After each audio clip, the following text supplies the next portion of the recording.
like to take you through a Bible text this morning. And my son and my wife, they were asking us what you're going to talk about, what object you're going to carry, as usual. And then I said, I have nothing but a Bible text to ponder upon with the Sabbath school members for just few minutes. And this text is taken from Matthew chapter 5, verse 20. It says, "For I tell you that unless your righteousness surpasses that of the Pharisees and the teachers of the law, you will certainly not enter the kingdom of heaven." We have been going through this text. We have heard many times about it, and it might be just a refreshing once again this morning, the thought as to this text wants to tell us and display. Jesus Christ and his disciples and the multitude had gathered on that mount, as we read in Matthew chapter 5, where Jesus preached one of the best sermon ever a preacher can preach in the world, and that is Sermon on the Mount, or the Beatitudes. Over there, Jesus sought to give the true conception of the kingdom that is going to come. But on the other hand, people expected some unusual announcement of Jesus establishing his kingdom right here on this earth by overthrowing the Roman Empire and the Roman yoke.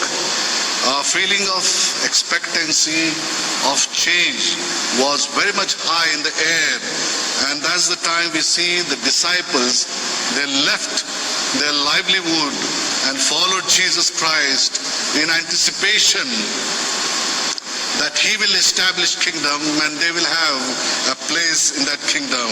It was time when ordinary people of Palestine and the people of region of Galilee saw the wondrous power of Jesus, the miraculous power of Jesus, and saw the miracles and wondered if one day he will establish his kingdom right here on this earth. Against all such expectations of this people, Jesus said, "For I tell you that your righteousness need to exceed or surpass that of Pharisees and the teachers of the law of that time." And this was one of the shocking announcements that they could ever hear from a man called Jesus Christ, to whom they looked up as the next emperor or the king we will deliver from the Roman yoke or the tiny rule that was there. Because on the other hand, they knew the Pharisees, the teachers of the law, were very religious people. They were the most eager people to do righteous deeds in the church. They were the defenders of faith.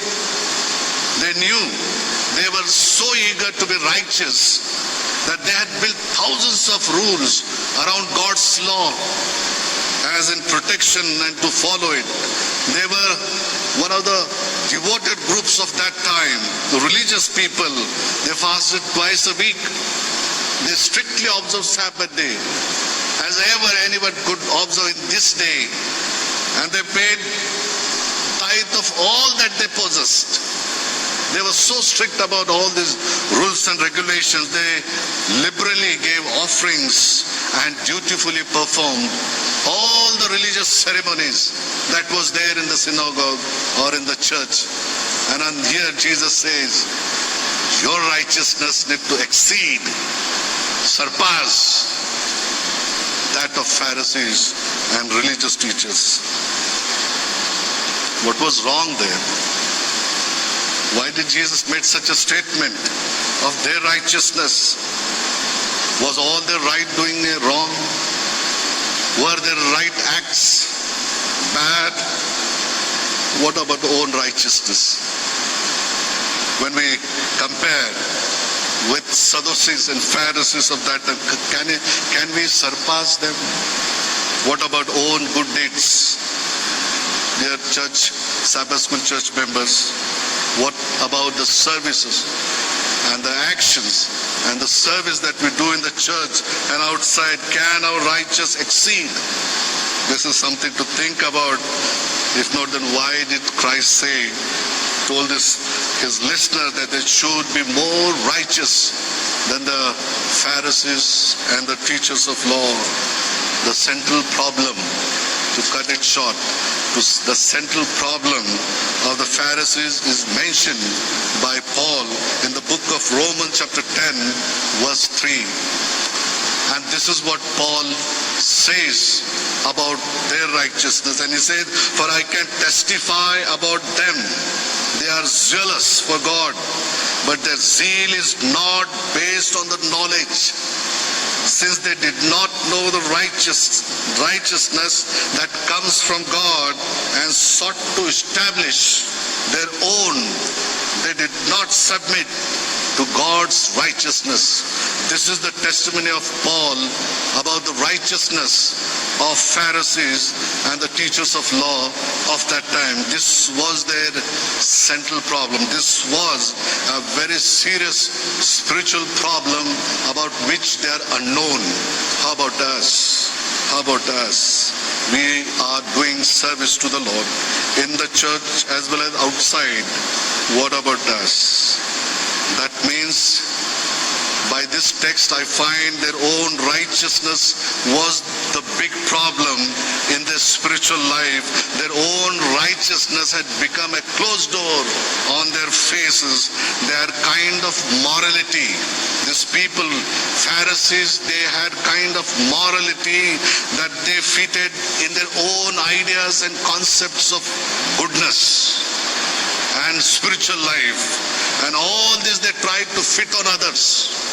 This is what was happening exactly at that time, and that's why Paul has to mention that Pharisees concentrated on their own righteousness, on self-righteousness. They became proud of righteousness that they were possessing. They constantly put their right doing on the display, showcase. They wanted people to gaze at them and look at them and the way they are living godly life. This was the righteousness that they wanted to say or tell to the people. What about us as the members of Seventh-day Adventist Church? What about our good deeds? What about our service? What about our actions? What about us as a church and its mission? What is the definition of my religious living, righteous life, or the spiritual life I'm trying to live?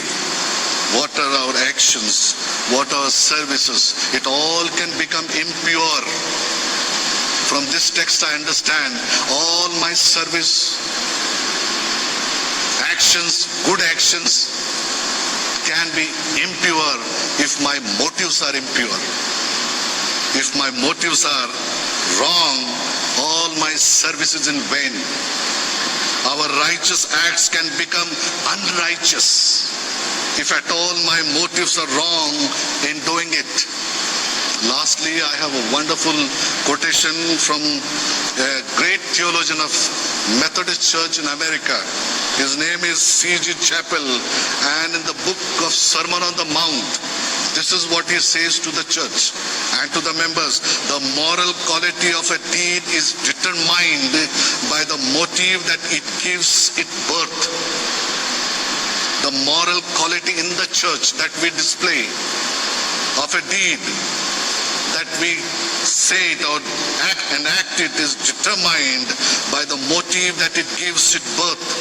That therefore not only the evil but the very good we do may have no merit at all. The best of deeds may be poisoned and vitiated by bad motives. My friends, whether our good works are righteous, whether our good works are pure, it all depends on the fountain from where it flows. If the fountain is pure, surely the streams will be pure. If the fountain of the motivation is wrong, evil, the actions will be evil.